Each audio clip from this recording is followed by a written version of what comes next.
નમસ્કાર ખેડૂત મિત્રો, મારું નામ છે સંજય ગોયલ। મારી યુટ્યુબ ચેનલ ચાલે છે ડ્રીપ ઇરિગેશન બાય સંજય ગોયલમાં આપનું હાર્દિક સ્વાગત કરું છું। આજના વિડીયોની અંદર તમને બતાવવાનો છું ડ્રીપ ઇરિગેશનનું પીવીસી પાઇપનું એક સેટેથી ફિટિંગ। આપણે આની પહેલાં ફિટિંગ જે જોયું હતું એ વચ્ચે પીવીસી ફિટિંગ કરી અને બે બાજુ ચોટિયા કાઢેલા હતા। હાલ અત્યારે તમને આ વિડીયોની અંદર બતાવવાનો છું એક સેટેથી પીવીસી પાઇપનું ફિટિંગ કરેલું છે અને નળીઓ આપણે પાથરી રહેલા છીએ। તો કઈ કઈ વાતનું ધ્યાન રાખવું અને હાલ અત્યારે જે લોકોએ ડ્રીપ ઇરિગેશન લઈ લીધી છે તો એમ અત્યારે નળીઓ પાથરી રહ્યા હશે અને વાવેતર કરવાના હોય તો કઈ વાતનું ધ્યાન રાખવું અને કઈ રીતે આપણે નળીઓ પાથરવી એ આ વિડીયોની અંદર જોવાના છીએ। હજી સુધી તમે આ યુટ્યુબ ચેનલ ઉપર નવા છો તો ચેનલને સબસ્ક્રાઈબ કરી લેજો જેથી તમને બધા નવા વિડીયો મળતા રહે અને વિડીયો સારો લાગે તો બીજા ખેડૂત મિત્રો સુધી પહોંચાડજો જેથી તેમને જે ટપક સિંચાઈ પદ્ધતિઓ લેવી છે કે લેવા માંગતા હોય કે લઈ લીધી છે તો એને એના વિશેના આમાં તમામ માહિતી ટપક સિંચાઈ પદ્ધતિને લગતી આમાં મળતી રહેશે। જેની અંદર આપણે ટપક સિંચાઈ પદ્ધતિની માહિતી, મિની સ્પ્રિંકલરની માહિતી, ફુવારા લાઇનની માહિતી, રેન પાઇપની માહિતી, સાથે સાથે જ આપણે ખેતીવાડીને લગતી આ ખેડૂત પોર્ટલની તમામ યોજનાઓ જે આવતી હોય છે એના વિશે પણ આપણે અપડેટ મૂકતા હોઈએ છીએ। તો ચાલો તમને બતાવું આ ખેતર છે જેની અંદર અત્યારે આ ફિલ્ટર હેડ યુનિટનું ફિટિંગ થઈ ગયું છે અને આમાં પીવીસી પાઇપનું આપણે એક સેટેથી સામે સેટે તમે જોઈ રહ્યા છો ત્યાં પીવીસી પાઇપનું આપણું ફિટિંગ છે। જો હું તમને અહીંથી બતાવું છું બરાબર ઝૂમ કરીને, ત્યાં ચોટિયા નીકળી ગયા છે, ત્યાં ફિટિંગ થઈ ગયેલું છે અને પીવીસી પાઇપ અત્યારે બુરાઈ ગઈ છે અને ત્યાં હાલ અત્યારે ખેડૂતો જોવો ત્યાં નળિયું પાથરી રહ્યા છે। આપણે ત્યાં પણ આગળ નજીક જઈએ અને તમને બતાવું કે નળીઓ કઈ રીતે પાથરવી અને શું શું ધ્યાન રાખવું એના વિશે આપણે વિસ્તૃતમાં ચર્ચા કરીએ। ચાલો આપણે આગળ જઈએ અને પીવીસીનું તમને ફિટિંગ હું બતાવું બરાબર। જો આ અત્યારે અહીંયા 2 વાલ્વનું ફિટિંગ છે અને આ શેડો ખેતરનો આવી ગયો છે। આપણે ફિલ્ટરેથી અહીંયા સુધી આવ્યા, હવે અહીંથી આ ચોટિયા આઉટલેટ, ટેકનિકલ ભાષામાં એને આઉટલેટ કહે છે, સાદી ભાષામાં આપણે એને ચોટિયા કહીએ છીએ। જે ચોટિયા કાઢી નાખ્યા છે, પીવીસી બુરી દીધેલી છે। આની પહેલાં આપણે ફ્લશિંગનો વિડીયો પણ મૂકી દીધો હતો કે પીવીસી બુર્યા પહેલાં તમે ફ્લશિંગ કઈ રીતે કરો જેનાથી તમારી મેન લાઇન બધું ચોખ્ખું રહે, એનો વિડીયો પણ આપણે મૂક્યો હતો। હવે અત્યારે તમે જોઈ રહ્યા છો એક સેટેથી પીવીસી ફિટિંગ। જો સામે લીમડા પાસે આપણું ફિલ્ટર છે, ત્યાં કૂવો છે, ત્યાંથી આપણે અહીંયા સુધી આવ્યા અને હવે અહીંથી 20 mm નળીમાં ફિટિંગ છે 5 ફૂટે, એમાં નળિયું પાથરી રહ્યા છે બરાબર। જો આગળ સામે દેખાય છે નળિયું પાથરી રહ્યા છે। એક વાલની નળિયું પથરાઈ ગઈ છે, આમાં ફિટિંગ જે છે એમાં કેટલી નળિયું પાથરેલી છે, કઈ રીતે પાથરી રહ્યા છે હું તમને બતાવી રહ્યો છું।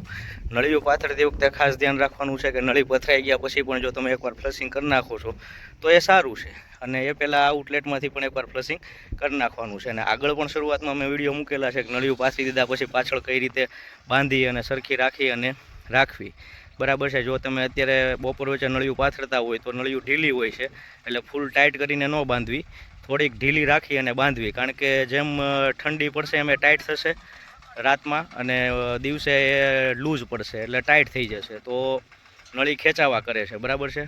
ચાલો આગળ હું તમને બતાવું કઈ રીતે નળિયું પાથરેલી છે। જો આ ફ્લશ વાલ આવી ગયા છે, 2 વાલનું ફિટિંગ આપણે જે જોઈ રહ્યા છીએ એમાં સામેથી અહીંયા સુધીનો એક વાલ છે, એમાં ફ્લશ વાલ છે, ત્યાંથી પણ આપણે ફ્લશિંગ કરીએ છીએ। સામે પણ આગળ 2 વાલ છે, ટોટલ 4 વાલનું ફિટિંગ અહીંયા છે અને અહીંથી ફ્લશિંગ થઈ જાય છે। પહેલી સાઈડથી ખેતરના સાઈડેથી ખેડૂત મિત્રો નળી પાથરતા આવી રહ્યા છે। ચાલો આપણે એ સાઈડ જોઈએ, જ્યાં જોઈએ આપણે નળિયું પથરાઈ ગયેલી છે। જો અહીંયા નળિયું આપણે પથરાઈ ગઈ છે આ વાલની અંદર, નળિયું પાથરી અને વ્યવસ્થિત સા પ્રમાણે નળિયું પાથરી દીધી છે। 5 ફૂટે સા છે, વચ્ચે એક આઉટલેટ કાઢેલો છે એટલે કે વચ્ચે એક ચોટલી વધારે કાઢેલો છે। નજીકનું વાવેતર કરવાનું થાય કે સિંગનું વાવેતર કરવાનું થાય તો તમે સાએ નળિયું પાથરી શકો એટલા માટે એક વધારે આઉટલેટ ખેડૂતે કઢવેલ છે। જો વ્યવસ્થિત કમ્પ્લીટ એકદમ નળિયું પથરાઈ ગઈ છે। આ નળિયુંને આરામથી વ્યવસ્થિત ઢીલી જ્યારે આપણે તડકામાં પાથરતા હોય તો વ્યવસ્થિત લઈ અને છેડે સુધી લઈ અને ઢીલી મૂકી દેવાની છે અને ત્યાં તમે લાકડાનો ખૂંટો કે હરિયાનો ખૂંટો કરી અને પોચા હાથે બાંધી દેવાની છે, ફૂલ ટાઈટ કરીને નથી બાંધવાની, કારણ કે રાત જાય ત્યારે રાત્રે આખી રાત ઠરે છે અને આખા દિવસ દરમિયાન તડકાના હિસાબે તપે છે એટલે થોડી ઘણી લૂઝ થાય છે અને રાત્રે ઠંડીના કારણે ટાઈટ થાય છે। તો એના હિસાબે છે ને નળી ખેંચાવા કરે એટલે જો પાછળ તમે બાંધતા હોય તો બાંધવામાં ખાસ થોડુંક ઢીલું રાખીને બાંધવું એટલે નળી તમારી બહુ ખેંચાય નહીં। અને જો અત્યારે આપણે નળીઓ અત્યારે પથરાઈ રહી છે નળિયું પાથરવાની શરૂ છે આ આખા ફિલ્ડની અંદર. તો ખાસ આ વિડીયોની અંદર તો એ જ બતાવવાનું છે કે ભાઈ નળી પાથરતી વખતે તમારે ખાસ તમારું બંડલ વિખાય નહીં અને વ્યવસ્થિત તમે આરામથી ધીરે ધીરે પાથરી શકો એ રીતે નળીનું બંડલ રાખી અને ધીરે ધીરે એક શેડો પકડી જુઓ, આમ શેડે ચાલતા જવાનું છે અને ધીરે ધીરે એ રીતે તમારી નળી પથરાઈ જાય છે. અત્યારે આમાં જોઈ રહ્યા છીએ આપણે ટ્રેક્ટર પાસે બંડલ મૂકી અને એમાંથી લઈ અને જે શાહ પ્રમાણે થાય છે પછી શાહ સુધી આવે ત્યાં કાપી અને પછી ત્યાં આપણે જે આ ચોટીઓ છે એમાં મોઢું લગાડી દેવાનું છે. તો મિત્રો ખાસ તો આ વિડીયોની અંદર એ જ કહેવાનું છે કે ભાઈ ડ્રીપ લાઇન પાથરતી વખતે ખાસ તમારે જે શેડે તમે ખૂટા મારતા હોય તો ટાઈટ નહીં કરવાનું, બરાબર છે. અને આ નળી પથરાઈ ગઈ છે આખા ફિલ્ડની અંદર.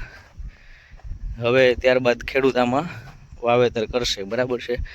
જો તમારી પાસે પાણી છે 20-25 મિનિટનું તો તમે આરામથી 10 થી 15 વીઘાનો કપાસ આની અંદર ઉગાડી શકો છો અને આગોતરું વાવેતર કરીને એનું ઉત્પાદનનો ફાયદો લઈ શકો છો. તો આશા રાખું છું વિડીયો સારો લાગ્યો હશે, વિડીયોની અંદર માહિતી તમને મળી હશે. તો આવા જ અવનવા વિડીયો જોવા માટે હજી સુધી જો તમે યુટ્યુબ ચેનલ સબસ્ક્રાઈબ ન કરી હોય તો સબસ્ક્રાઈબ કરી લેજો, બેલ આઇકન ઉપર ઓલ નોટિફિકેશન આપી દેજો જેથી તમને નવા વિડીયો મળતા રહે, વિડીયો બીજા ખેડૂત મિત્રો સુધી પહોંચે અને આ બધી માહિતીઓ અમને મળે એ માટે વિડીયોને વધુમાં વધુ શેર કરજો. આભાર. અસ્તુ. જય જવાન, જય કિસાન.